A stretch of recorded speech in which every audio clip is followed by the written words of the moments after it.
ನಮಸ್ಕಾರ ಸ್ನೇಹಿತರೆ, ಇಂದು ನಾವು ಮಧುಗಿರಿ ತಾಲೂಕಿನಲ್ಲಿ ನೆಲೆಸಿರುವ ಇತಿಹಾಸ ಪ್ರಸಿದ್ಧ ಶ್ರೀ ದಂಡಿನ ಮಾರಮ್ಮ ದೇವಸ್ಥಾನದ ಬಗ್ಗೆ ತಿಳಿದುಕೊಳ್ಳೋಣ. ಈ ದೇವಾಲಯವು ತುಮಕೂರು ಜಿಲ್ಲೆಯ ಮಧುಗಿರಿ ಪಟ್ಟಣದ ದಕ್ಷಿಣ ಪ್ರವೇಶ ದ್ವಾರದಲ್ಲಿದೆ.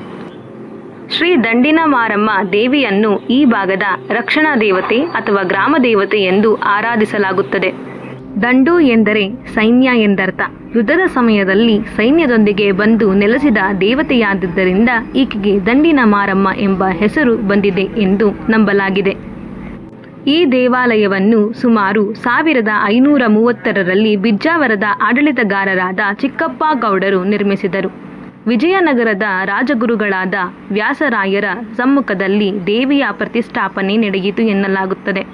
ಸ್ಥಳೀಯ ನಂಬಿಕೆಗಳ ಪ್ರಕಾರ ರಾಜ ಚಿಕ್ಕಪ್ಪ ಗೌಡರು ಒಂದು ದೊಡ್ಡ ಯುದ್ಧಕ್ಕೆ ಸಜ್ಜಾಗುತ್ತಿದ್ದಾಗ ದೇವಿಯು ಅವರ ಕನಸಿನಲ್ಲಿ ಪ್ರತ್ಯಕ್ಷಳಾದಳು ಎನ್ನಲಾಗುತ್ತದೆ.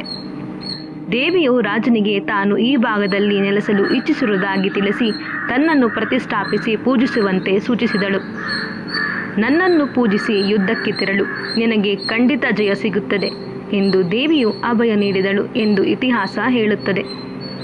ದೇವಿಯ ಆಶೀರ್ವಾದದಂತೆ ರಾಜನು ಯುದ್ಧದಲ್ಲಿ ಭರ್ಜರಿ ಜಯ ಗಳಿಸಿದನು.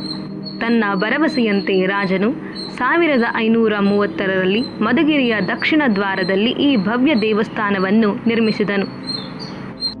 ಮಧುಗಿರಿಯ ಪಟ್ಟಣಕ್ಕೆ ಬರುವ ಬಸ್ಸುಗಳು ದೇವಸ್ಥಾನದ ಹತ್ತಿರವೇ ನಿಲ್ಲುವುದರಿಂದ ಭಕ್ತರಿಗೆ ತಾಯಿಯ ದರ್ಶನ ಪಡೆಯುವುದು ಬಹಳ ಸುಲಭ.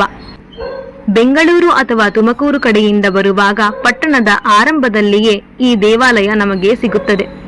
ದೇವಸ್ಥಾನವು ಮುಖ್ಯವಾಗಿ ಮಂಗಳವಾರ ಮತ್ತು ಶುಕ್ರವಾರ ಮಾತ್ರ ಭಕ್ತರ ದರ್ಶನಕ್ಕೆ ಮುಕ್ತವಾಗಿರುತ್ತದೆ. ಬೆಳಗ್ಗೆ 9ರಿಂದ ರಾತ್ರಿ 8ರವರೆಗೆ ದರ್ಶನ ಪಡೆಯಬಹುದು. ದೇವಿಗೆ ವಿಶೇಷ ಅಲಂಕಾರ, ಹೂವಿನ ಪೂಜೆ ಮತ್ತು ನೈವೇದ್ಯಗಳನ್ನು ಸಮರ್ಪಿಸಲಾಗುತ್ತದೆ. ಭಕ್ತರು ತಮ್ಮ ಹರಕೆಗಳನ್ನು ತೀರಿಸಲು ಇಲ್ಲಿಗೆ ದಂಡೋಪತದಂಡವಾಗಿ ಬರುತ್ತಾರೆ. ಸ್ನೇಹಿತರೆ, ಈಗ ನೀವು ಪರದೆಯ ಮೇಲೆ ನೋಡುತ್ತಿರುವುದು ಮಧುಗಿರಿ ಶ್ರೀ ದಂಡಿನ ಮಾರಮ್ಮ ದೇವಸ್ಥಾನದ ಅಧಿಕೃತ ಸೇವಾ ದರ ಪಟ್ಟಿ. ಇದು ಕರ್ನಾಟಕ ಸರ್ಕಾರದ ಧಾರ್ಮಿಕ ದತ್ತಿ ಇಲಾಖೆಯ ಅಡಿಯಲ್ಲಿ ಬರುತ್ತದೆ.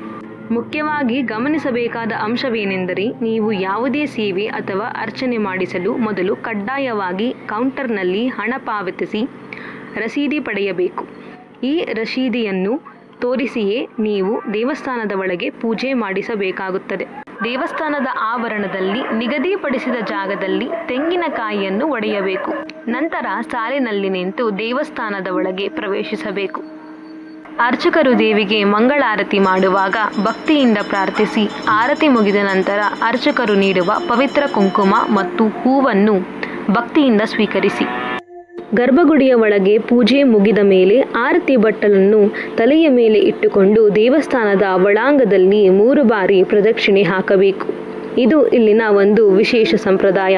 ಪ್ರದಕ್ಷಿಣೆ ಮಾಡುವಾಗ ದೇವಸ್ಥಾನದ ಒಳಗಿರುವ ಸಣ್ಣ ಗುಡಿಯ ಬಳಿ ಪೂಜೆ ಸಲ್ಲಿಸಿ ನಂತರ ದೇವಸ್ಥಾನದ ಮುಂಭಾಗಕ್ಕೆ ಬಂದು ನಿಮ್ಮ ಕೈಯಲ್ಲಿದ್ದ ಹೂವುಗಳನ್ನು ಅಲ್ಲಿ ಸಮರ್ಪಿಸಿ ಪೂಜೆ ಮಾಡಿ.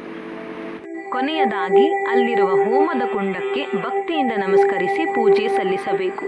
ಎಲ್ಲ ಪೂಜಾ ವಿಧಿಗಳು ಮುಗಿದ ನಂತರ ದೇವಸ್ಥಾನದ ವತಿಯಿಂದ ನೀಡಲಾಗುವ ಪವಿತ್ರ ಪ್ರಸಾದವನ್ನು ಸ್ವೀಕರಿಸುವ ಮೂಲಕ ನಿಮ್ಮ ದರ್ಶನ ಸಂಪೂರ್ಣವಾಗುತ್ತದೆ.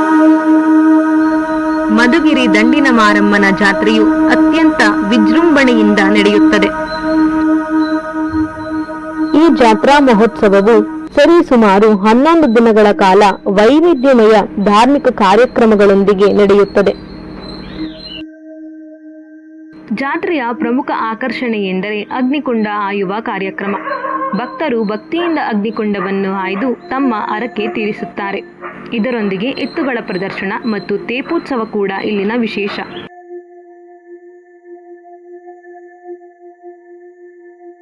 ಈ ಪವಿತ್ರ ಕ್ಷೇತ್ರಕ್ಕೆ ನೀವು ಭೇಟಿ ನೀಡಿದಾಗ ಈ ಎಲ್ಲ ಸಂಪ್ರದಾಯಗಳನ್ನು ಪಾಲಿಸಿ ದೇವಿಯ ಕೃಪೆಗೆ ಪಾತ್ರರಾಗಿ. ಇವಿಷ್ಟು ಮಧುಗಿರಿಯ ಶ್ರೀ ದಂಡಿನ ಮಾರಮ್ಮ ದೇವಸ್ಥಾನದ ಭೇಟಿಯ ಕ್ರಮಗಳು. ಶಕ್ತಿ ದೇವತೆಯಾದ ದಂಡಿನ ಮಾರಮ್ಮನ ಆಶೀರ್ವಾದ ಎಲ್ಲರ ಮೇಲಿರಲಿ. ನೀವು ಒಮ್ಮೆ ಮಧುಗಿರಿ ಕಡೆ ಹೋದಾಗ ತಪ್ಪದೆ ಈ ಪುಣ್ಯಕ್ಷೇತ್ರಕ್ಕೆ ಭೇಟಿ ನೀಡಿ. ಧನ್ಯವಾದಗಳು.